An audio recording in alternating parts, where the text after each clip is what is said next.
Welcome back to my channel Baby Rose Tiwari. Sigi video se akoina Thailand chatlubagi part 1 part 2 part 3 matek mayam da share tawjake yeminasi.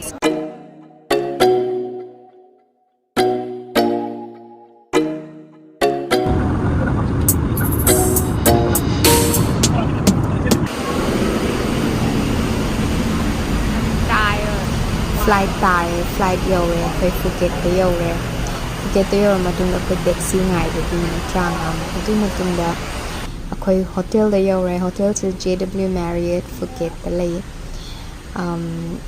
ahaba yo matam da di numit da di moi mama na bai luhong ba ginina akoi hotel do da numit mini humni lay re adu matungda akoi gi trip oina makha sam thabane mogi chak hinjang siam hawe akogi khajing akangba Manipur da phangba do adumaina phangne makhan aduga anambana champut boil ngak te chai mogi su ado mahaw di loi tongali ko ado chabada di yamna nungai akogi room gi haipet mana banina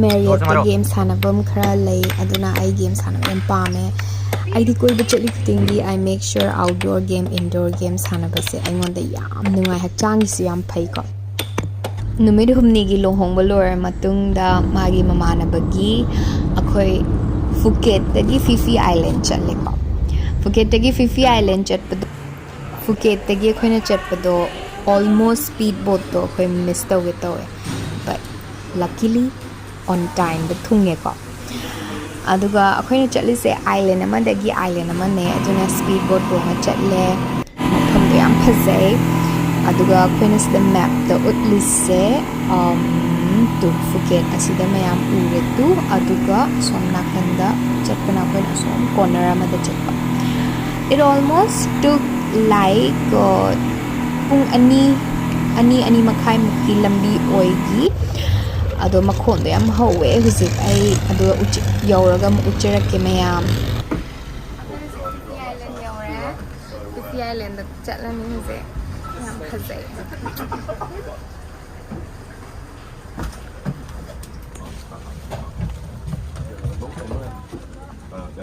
mayam si destiny sinate ko si mafam sinate boat ama muktonga island ama da muk chatte be hujik ha dur se bolna akhoi hujik Fifi Island da yaure isin ma chu khaza se like trend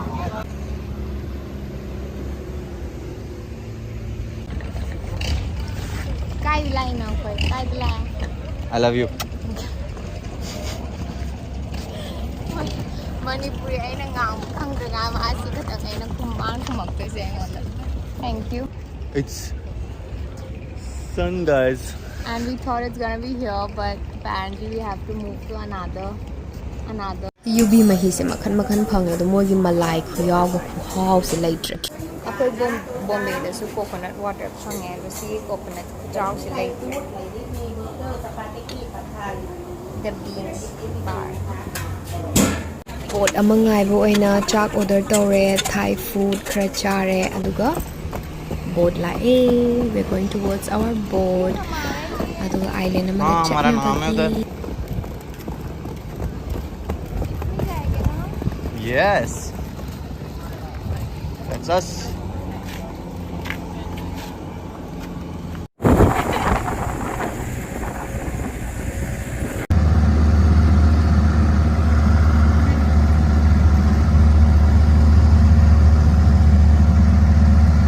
akhoi hoje akhoi final destination resort chatne chat ko se akhoi pung ama mukhi lambi oi ko pung ama makhai mukhi lambi oi across the sea samudra manai man I mean like kano da chat ko phaza se yang mai ngai ando akhoi resort te yor matung da luckily sigi trip se da akhoi boat akhoi nu si tonga lai boat se throughout the trip akhoi manaita dum ꯑꯩꯈꯣꯏꯅ ꯑꯗꯨꯝ ꯁꯤꯖꯤꯟꯅꯔꯦ ꯍꯥꯏꯇꯥꯔꯦ ꯑꯩꯈꯣꯏꯒꯤ ꯑꯣꯟ ꯕꯣꯔꯗ ꯑꯣꯏꯅ ꯑꯣꯏꯕꯗꯣ ꯑꯗꯨ ꯑꯣꯏ ꯍꯧꯖꯤꯛ ꯌꯦꯡꯉꯣ ꯃꯌꯥꯝ ꯑꯥꯏꯂꯦꯟꯗꯣ ꯌꯧꯔꯦ ꯑꯩꯈꯣꯏꯅ ꯕꯨꯛ ꯇꯧꯕ ꯑꯥꯏꯂꯦꯟꯗꯣ ꯔꯤꯂꯦꯛꯁ ꯔꯤꯖꯣꯔꯠ ꯑꯅ ꯍꯥꯏ ꯌꯥꯝ ꯐꯖꯩ ꯃꯤꯁꯤꯡꯁꯨ ꯌꯥꯝꯅ ꯐꯩ ꯑꯗꯨꯒ ꯃꯐꯝꯗꯣ ꯌꯦꯡꯃꯤꯟꯅꯁꯤ ꯃꯌꯥꯝ बोर्ड ꯑꯃꯨꯛ बंद ꯌꯧꯔ करने दो इसको। ꯃꯇꯨꯡꯗ ꯍꯧꯖꯤꯛ ज़्यादा लोग भी नहीं है अभी यहाँ बड़े अच्छी बात है I think we'll be on somewhere on there you see up Yeah, now we chose that up. just show point your finger How's the resort yore and we'll be staying here.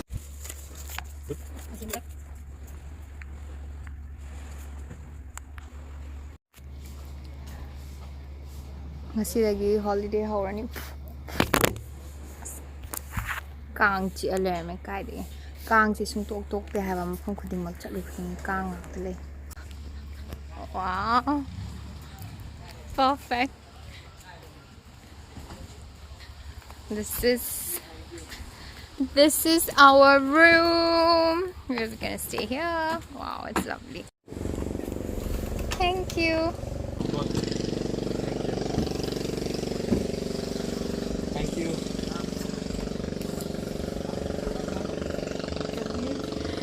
Road. We're gonna stay here. Oh, wow.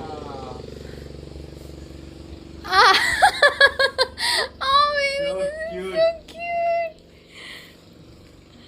Aww. Pamungda mana sise magi plan, surprise plan decoration.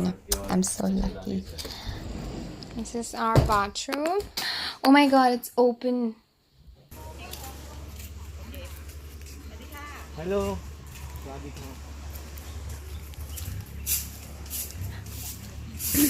Horean massage. Swadika. For me, start massage. After 3 o'clock. Yeah, okay. Come on, you can do it.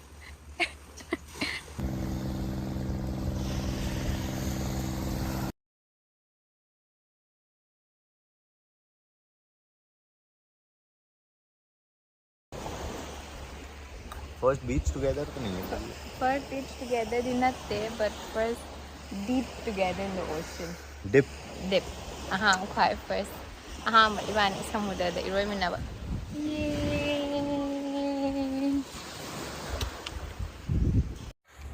Magi temple se nga akoy gi Manipur gi duwa chap manay.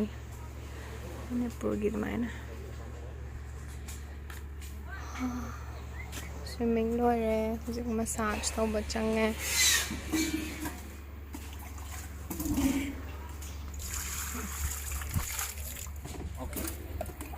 Massage loirakanda iroijaba loire numit ama aduga akhoi steam fish chani ahauba steam fish sniper hai sigi nga se hawe steam taraga chawe dinner oina chak yam kan chate